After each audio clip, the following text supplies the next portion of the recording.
स से सरकार, सौ से सियासत और मुख्य न्यायाधीश के पास ऐसे कौन से केस हैं जिसको लेकर विपक्ष बेचैन है?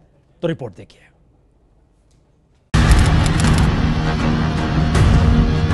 अयोध्या जन्मभूमि मालिकाना हक विवाद, आधार एक्ट की वैधता का मामला, रोहिंग्या मुसलमानों को देश से बाहर निकालने का मुद्दा, सांसदों के वकालत करने के अधिकार का मुद्दा, भूमि अधिग्रहण में मुआवजे का मुद्दा, सबरीमाला मंदिर में महिलाओं के प्रवेश का मुद्दा, व्यभिचार के लिए सिर्फ पुरुषों पर मुकदमा चलाने के कानून को चुनौती, समलैंगिकता को अपराध करार देने वाली धारा 377 को चुनौती, गैर पारसी से शादी करने वाली पारसी लड़कियों को गैर पारसी मानने को चुनौती, सेबी सहारा मामले की सुनवाई, दिल्ली सरकार बनाम एलजी मामला, केरल लव जिहाद मामला। इन तमाम अहम मामलों की सुनवाई चीफ जस्टिस की बेंच कर रही है और इन तमाम मामलों पर मोदी सरकार का पक्ष है क्या, इसे समूचा देश जानता है। तो क्या इन मामलों पर जो भी फैसला आएगा वो सरकार के अनुकूल होगा, या फिर विपक्ष को लगता है चीफ जस्टिस उन तमाम मुद्दों को अपनी बेंच पर सुनवाई करते हैं जिससे राजनीति प्रभावित होती है? क्या कभी कोई राजनीतिक दल मुख्य न्यायाधीश की वकालत करते सार्वजनिक तौर से आपको नजर आया है? क्या मुख्य न्यायाधीश अब किसी पार्टी का हिस्सा बन सकते हैं? जिस प्रकार की सस्ती और ओछी राजनीति हो रही है, सुप्रीम कोर्ट में जवाबदेही को सुनिश्चित करने की कसौटी पर यह अपने आप में अशोभनीय और निंदनीय है।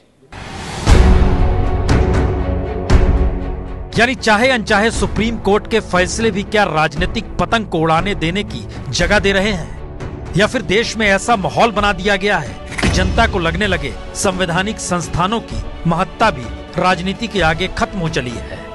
यानी सब कुछ राजनीति है और राजनीतिक प्रोपेगेंडा ही लोकतंत्र है। और इसी बात का जिक्र चीफ जस्टिस के खिलाफ महाभियोग की अर्जी खारिज करते हुए उपराष्ट्रपति वेंकैया नायडू ने अपने 10 पेज के फैसले में भी लिखा, साफ लिखा, नोटिस देने के तुरंत बाद कांग्रेस का प्रेस कॉन्फ्रेंस कर आरोपों को जाहिर करना संसदीय गरिमा के खिलाफ है। और सच तो यह भी है कि नोटिस दिए जाने से पहले ही महाभियोग लाया जाएगा, इसका राजनीतिक तौर पर प्रचार विपक्ष ने जमकर किया।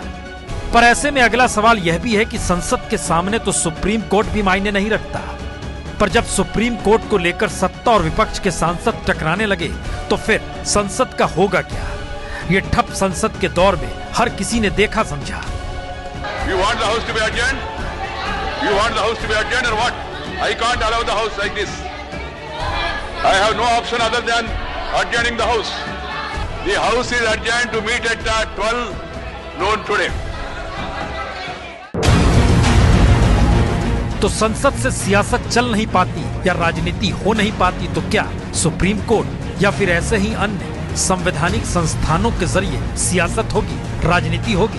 विपक्ष डराएगा, सत्ता अपने अनुकूल बनाएगा। उनको बैडमिंटन खेलते हुए याद है, उनके सारे कर्मियों के साथ ये भी याद कर ले आपातकालीन में क्या हुआ था। संविधान बच चुका है, उसके बाद अगर बचाना है तो वो अपनी पार्टी को सिखा दे कि कांग्रेस फिर से कभी संविधान पे वार ना करे। और जो ये सारी चीजें कर रहे हैं, ये वार ही तो है संवैधानिक प्रक्रिया और न्यायपालिका की स्वतंत्रता पे। Vice president only has to see whether it is signed by the requisite number of people and whether these charges on the face of it amount to charges of misbehavior or not. He has no business to go into the merits of the charges. That's for the inquiry committee to decide.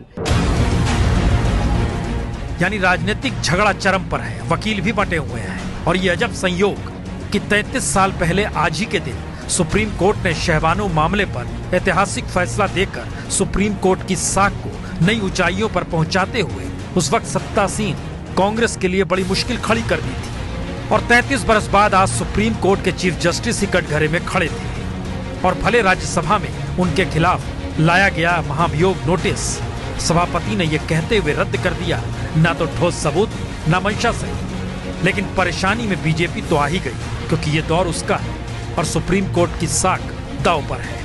ABP news के लिए निपुण सहगल।